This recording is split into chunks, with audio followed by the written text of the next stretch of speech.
Secrets don't stay buried forever, especially when they are chained to a concrete wall beneath the feet of Boston's elite.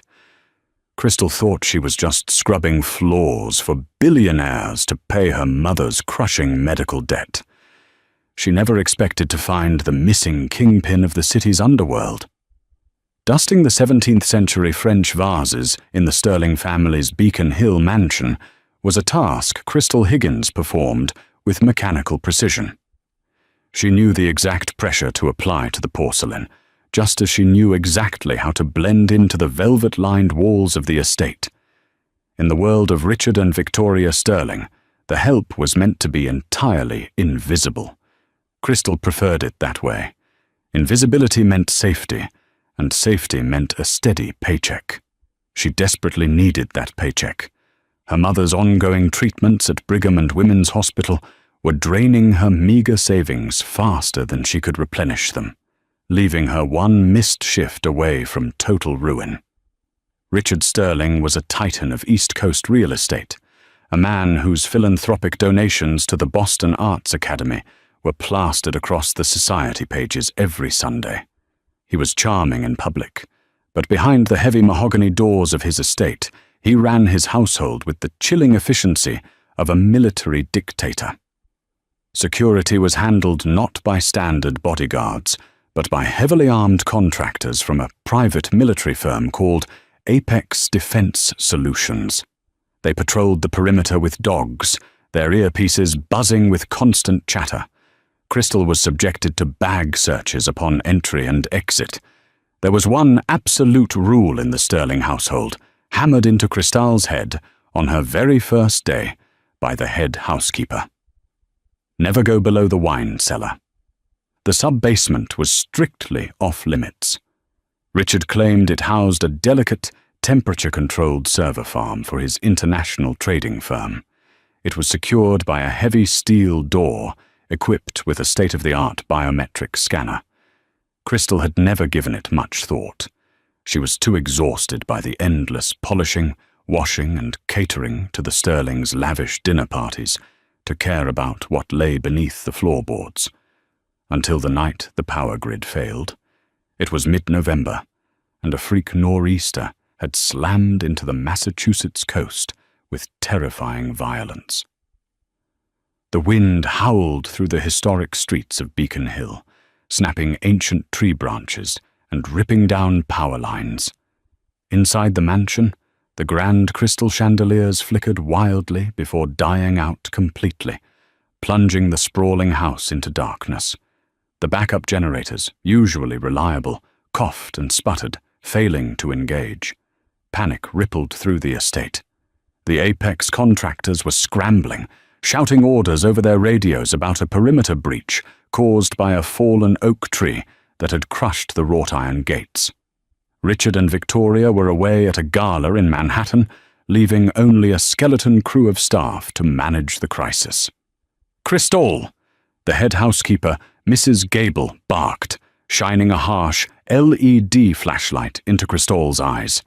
"The manual override for the secondary generator is in the breaker room, just past the wine cellar. The guards are dealing with the gate. Go down there and flip the heavy red switch. Now." Crystal hesitated. "But the rule doesn't apply when the pipes are about to freeze and burst, girl. Go!" Swallowing her apprehension, Crystal grabbed a heavy maglite from the kitchen drawer and began her descent. The air grew noticeably colder as she navigated the spiral stone staircase down to the wine cellar. The scent of expensive oak and aged Merlot filled her lungs. She pushed past the rows of vintage Bordeaux, her flashlight beam trembling in the pitch black. At the back of the cellar stood the forbidden steel door. Usually, a small green light pulsed steadily on the biometric panel. Tonight, the panel was dead, completely fried by the power surge. More unnerving, however, was the fact that the heavy door was cracked open just an inch. The electronic deadbolts, reliant on the mansion's main grid, had disengaged. Crystal pushed the door. It groaned on its heavy hinges, protesting the movement. She stepped inside, sweeping her flashlight across the darkness. This was no server room. The air here was damp and smelled heavily of copper, sweat, and something metallic and sharp. There were no humming computers or blinking lights. Instead, the beam of her flashlight hit raw, unpainted concrete. In the center of the room was a heavy steel chair bolted to the floor. Cristal gasped, taking a step back as her light illuminated the figure slumped in the chair. It was a man. His arms were pulled taut behind him, thick iron cuffs biting into his wrists, securing him to the steel frame. He was stripped to the waist, his torso a canvas of dark purple bruises, shallow lacerations, and dried crimson. His head hung low, dark hair matted with sweat obscuring his face. Cristal's hands shook so violently the flashlight beam bounced off the walls. She turned to run, her mind screaming at her to flee, to pretend she had never seen this, to go back upstairs and pack her bags. But her shoe scraped against the loose gravel on the floor. The man's head snapped up. Even battered and exhausted, his eyes were piercing. They were a startling, cold grey, catching the light like shards of fractured glass.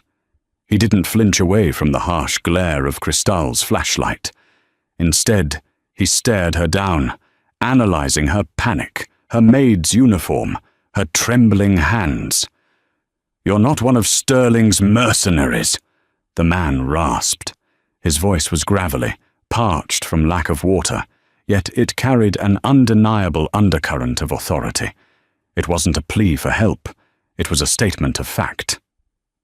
Who are you?"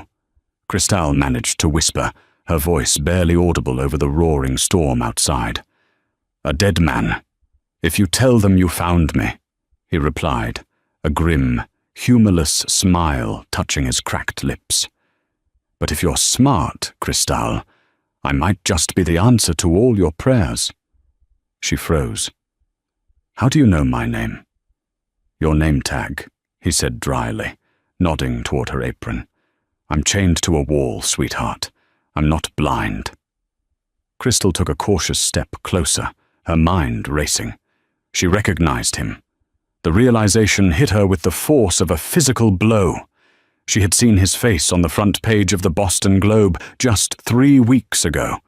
The headline had declared him missing, presumed dead in a violent power struggle at the city's docks.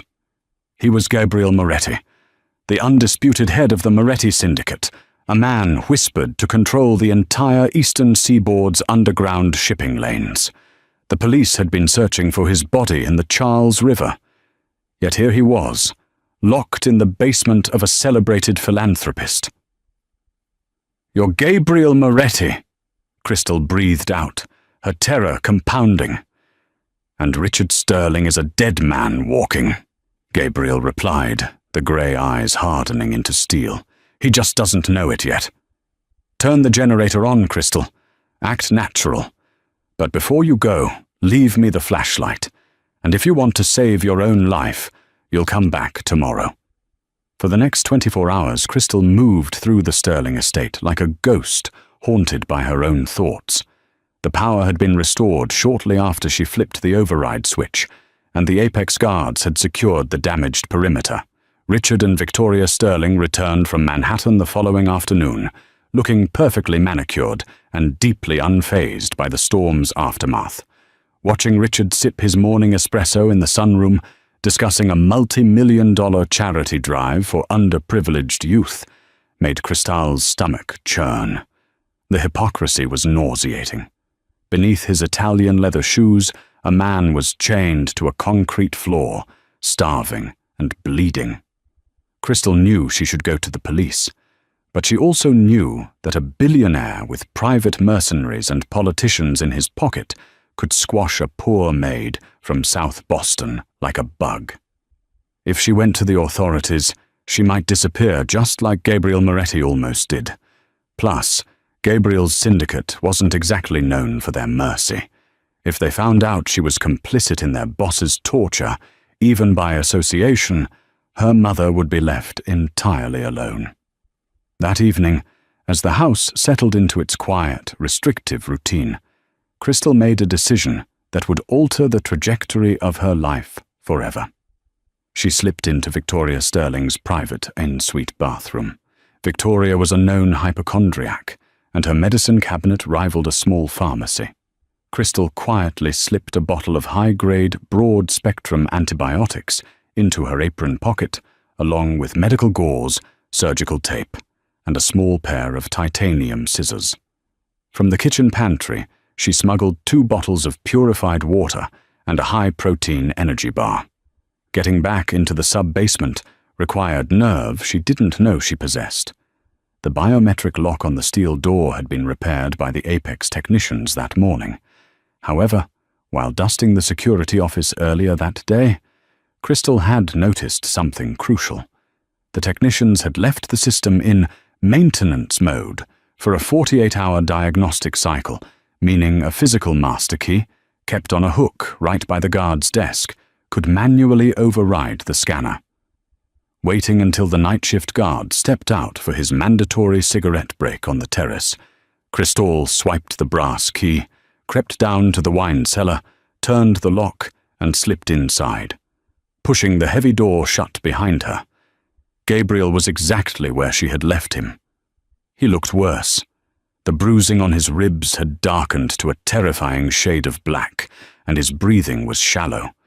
Yet, as Crystal approached, he lifted his head, that same dangerous intelligence burning in his grey eyes. "I was beginning to think you took the coward's way out, Crystal," Gabriel said, his voice barely a whisper. "I'm not a coward," she shot back, her voice shaking as she unscrewed the cap of a water bottle. "But I am terrified. Drink this, slowly." She brought the bottle to his lips. Gabriel drank greedily, coughing as the water hit his parched throat. When he finished, he rested his head back against the steel chair, closing his eyes for a brief moment. "Why did you come back?" he asked, watching her as she tore open the medical gauze. "Because I need to know why Richard Sterling has the head of the Mafia locked in his basement," Crystal said, dabbing at the laceration on his shoulder. Gabriel hissed in pain but didn't pull away. "Sterling isn't just a real estate mogul," Gabriel explained, his voice gaining a fraction of its strength. "His shipping companies, his overseas charity organizations, they are fronts. He's the premier money launderer for the Vasquez cartel out of Colombia. But recently, Sterling got greedy. He decided laundering wasn't profitable enough. He started using his private jets and container ships to move human cargo. Trafficking." Crystal stopped wiping his wounds, feeling the blood drain from her face. "Human trafficking?" "My syndicate handles gambling, extortion, contraband," Gabriel said, his eyes locking onto hers. "We are criminals, Crystal. I won't lie to you about what I am. But we draw a line. When I found out Sterling was moving women through my docks, I ordered my men to burn his shipments and shut his operation down. Sterling didn't like that. He bought off 2 of my lieutenants, ambushed me at a sit-down, and dragged me here. He's torturing me to get the access codes to my syndicate's offshore accounts. Once he has them, he'll kill me, take my empire, and expand his trafficking ring." Crystal stared at him. The sheer scale of the evil operating above her head was paralyzing. "Why hasn't he killed you yet?" "Because I haven't given him the numbers," Gabriel smirked, though it looked more like a grimace. "And I have a very high tolerance for pain." "I have to get you out of here," Crystal whispered, the reality of the situation finally snapping her into focus. This wasn't just about saving a criminal, it was about stopping a monster. "You can't. The cuffs are solid iron. The locks are high-security cores," Gabriel said. "But you can help me tear his life apart." He leaned forward, as much as the chains would allow. "Listen to me closely. You are invisible in this house. You have access to his office, his trash, his private spaces. I need a phone, a burner, and I need you to find a red leather ledger hidden somewhere in his master study. It contains the shipping manifests for the Vasquez cartel. If they catch me snooping, they'll kill me, Cristal said, her heart hammering against her ribs. If you do this, Gabriel countered, his voice dropping to a smooth, persuasive timbre that sent a shiver down her spine. I will ensure your mother has the best medical care in the world. I will wipe her hospital debt to zero before the week is out. I will give you a life where you never have to scrub another man's floor. He was offering her the world, and all it would cost was her life if she failed. How do I know I can trust a mafia boss? She asked, her chin lifting defensively. Because a mafia boss's currency is his word, Gabriel replied softly. And right now, Cristal, I am putting my life in your small, trembling hands. We are partners now.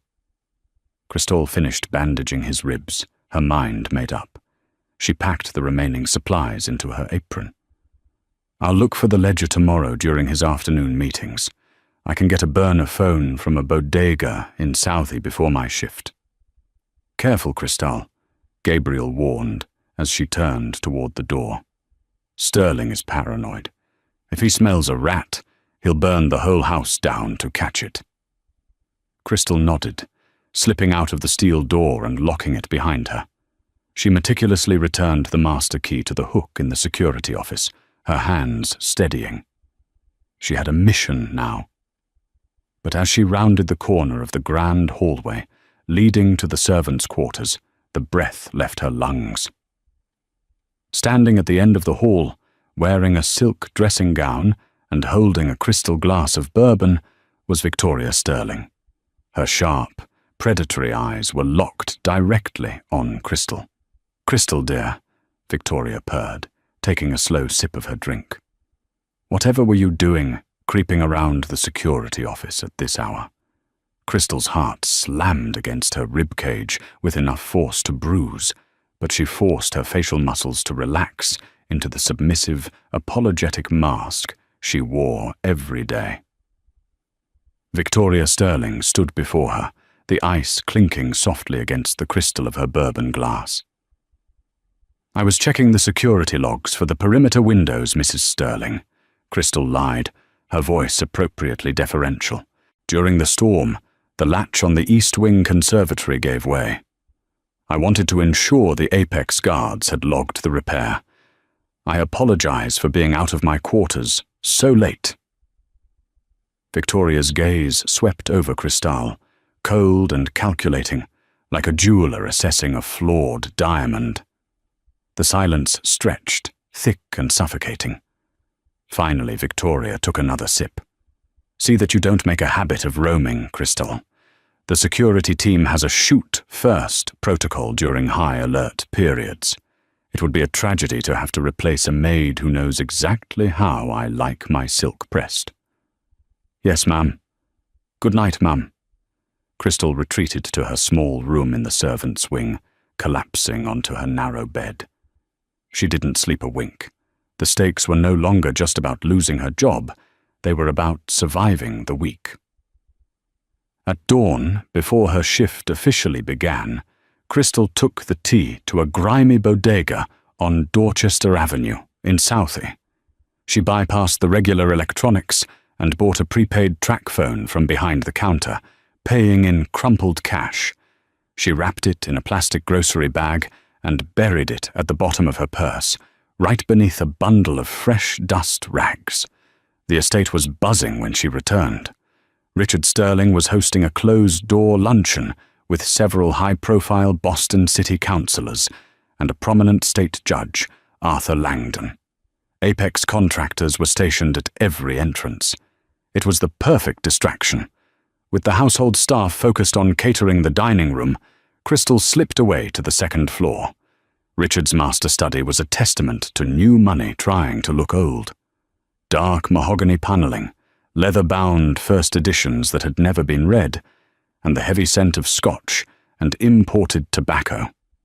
Gabriel had given her explicit instructions. Sterling thinks he's a mastermind, but he's a creature of habit. Check the humidor on the credenza. Cristal locked the heavy oak door behind her and approached the credenza. A massive, glass-topped humidor sat squarely in the center, filled with rare Cuban cohibas. She carefully removed the cigars, setting them on a velvet cloth.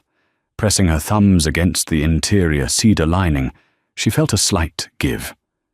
With a soft click, the false bottom popped up.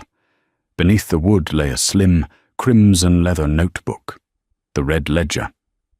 Crystal opened it, her eyes scanning the meticulously handwritten columns. It wasn't just a list of shipping containers and offshore accounts linked to the Vasquez cartel. There were names, politicians, Port Authority directors, and right there in black ink, Judge Arthur Langdon, the man currently eating Dover sole in the dining room below. The ledger detailed payments made to ensure the Boston Harbor patrols looked the other way on specific dates. It was a masterclass in systemic corruption. She shoved the ledger into the deep pocket of her apron, replaced the false bottom, and meticulously arranged the cigars exactly as she had found them. Getting back to the sub-basement was riskier during the day, but the maintenance cycle on the biometric lock was still active. Crystal timed her descent with the changing of the guard, slipping through the heavy steel door just as the hallway cameras completed their slow pan. Gabriel looked worse, his skin pale and slick with a feverish sweat. The infection from his lacerations was setting in, despite the antibiotics. Yet, when Cristal pulled the red ledger and the burner phone from her apron, a terrifying, triumphant light ignited in his grey eyes. "You are a marvel, Crystal Higgins," he murmured, his cracked lips pulling into a genuine smile. "Call your people," she urged, stepping close to hold the phone to his ear, since his hands were still shackled behind the heavy steel chair. "Tell them to get you out of here before Sterling realizes this is gone." Gabriel nodded, dialing a long sequence of numbers from memory.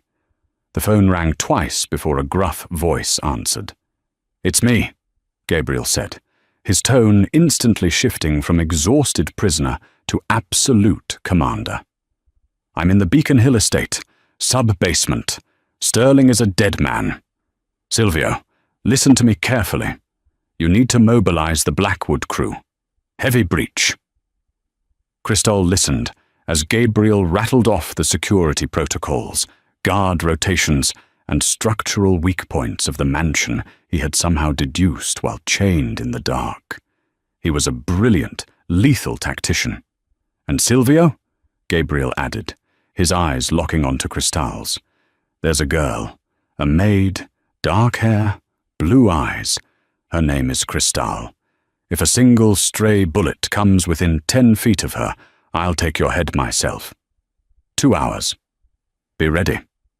Gabriel ended the call. Cristal lowered the phone, her hands trembling. "They're coming?" "With everything we have," Gabriel confirmed. "Now give me the ledger. I need to know exactly what leverage Sterling thought he had." Crystal opened the book to the most recent pages and held it up to the dim light of her flashlight. Gabriel read in silence for a long moment, his brow furrowing. Then a dark, humorless chuckle vibrated in his chest. "What is it?" Cristal asked.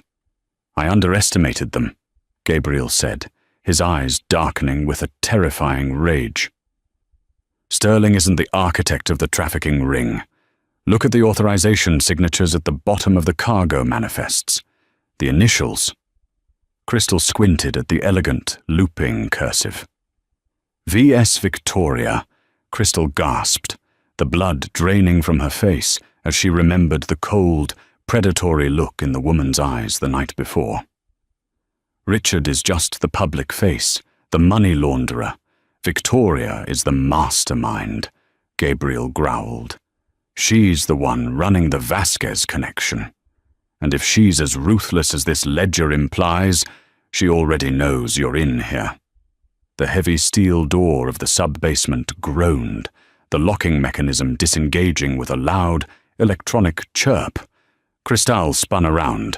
Standing in the doorway, flanked by two heavily armed Apex contractors holding Heckler & Koch MP5 submachine guns, was Victoria Sterling.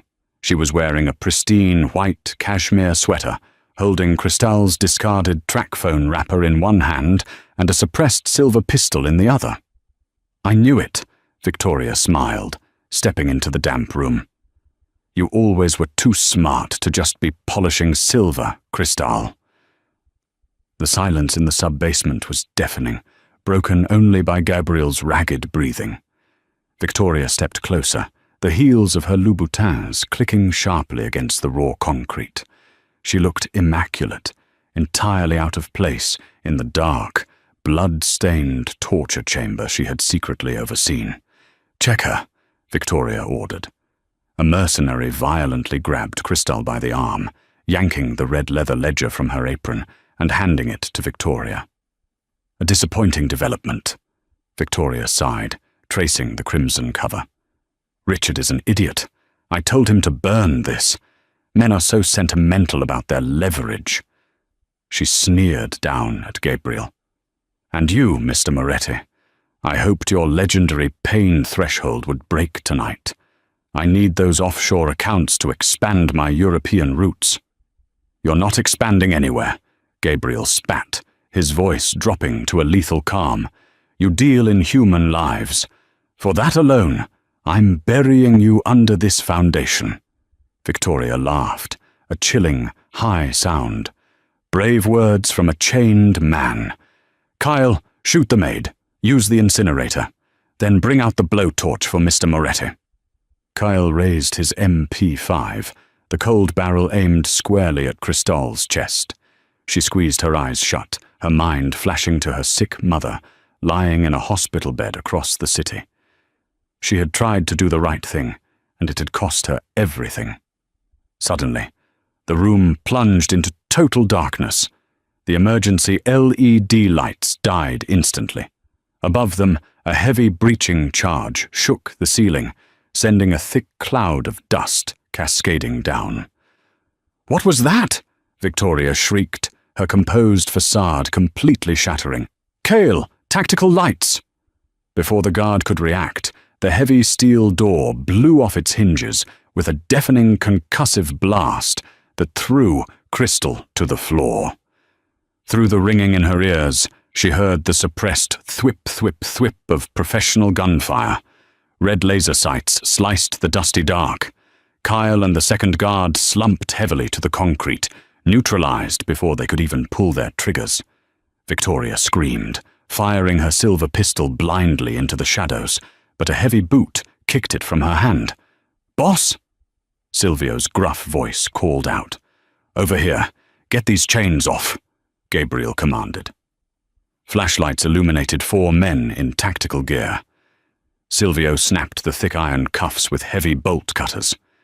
Gabriel stood, swaying slightly as his abused muscles protested, but sheer adrenaline and fury kept him upright. Accepting a Glock 19, he locked eyes with Victoria, who was now securely pinned against the wall. "You brought a war to my house," Victoria hissed in terror. "You brought it to my docks," Gabriel countered smoothly. "Silvio, secure the ledger. Hand them over to our FBI contacts anonymously.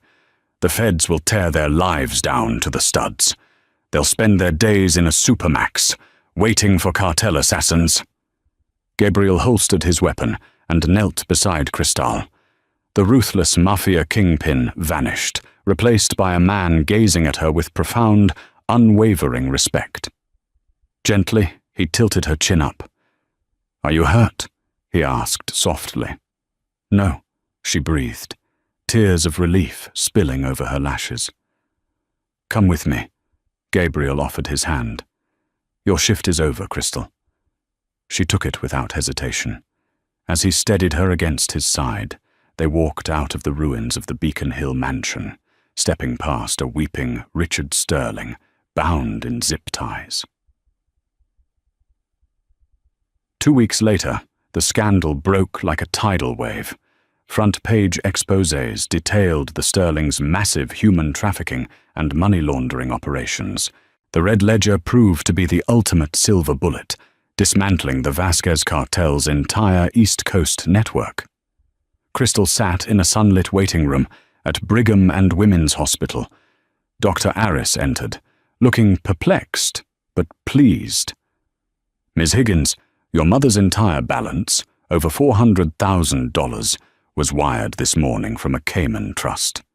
Furthermore, a private fund will cover all future experimental treatments." Crystal smiled, finally weightless. It's a miracle. Leaving the hospital, Crystal stepped into the crisp Boston air.